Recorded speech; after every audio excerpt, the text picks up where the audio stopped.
Our History Center is also celebrating Indiana's bicentennial. Throughout the year, the center will share many historic items with us for its 200 at 200 event.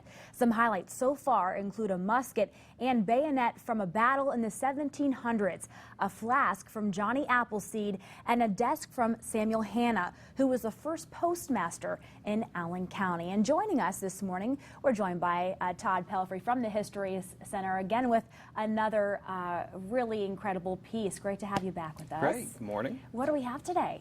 Well, in April, our month's theme shifts to transportation. Northeast Indiana has long been a major crossroads, and this month we're going to focus on how people came to this area and how they traveled about not only Northeast Indiana, but the entirety of the Midwest and the country.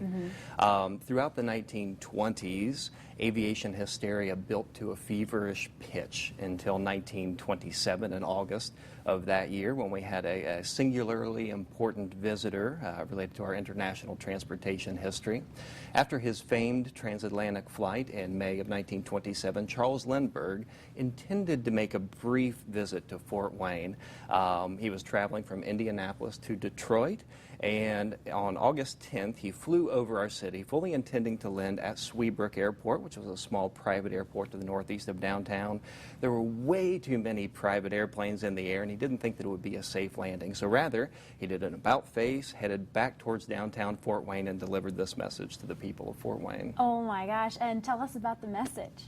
Well, it was rather interesting. He circled the city for a few times, even including a few dive bombs. You know, he dipped down to about 100 feet above the air, and then he dropped this letter carrier. It's about a 6-foot-long piece of cotton with a small little area that contained this letter, more of a poster. Yeah. Ever the planner, Charles Lindbergh, knew that there might not be an opportunity for him to land in Fort Wayne, so this was his backup plan. Okay. We have this personally signed letter addressed to the city of Fort Wayne and signed Charles A. Lindbergh. Wow, yeah, that corner up there.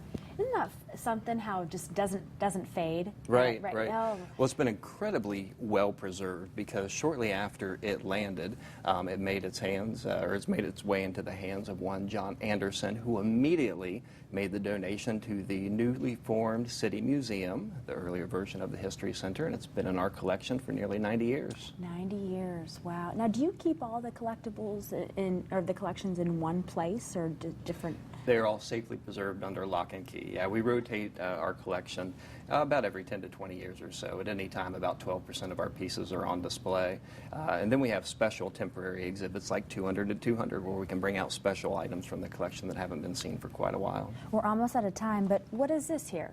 This was actually used to deliver the letter. Obviously, Okay. when flying over 100 miles an hour over the city, you wouldn't want to just drop the paper poster itself.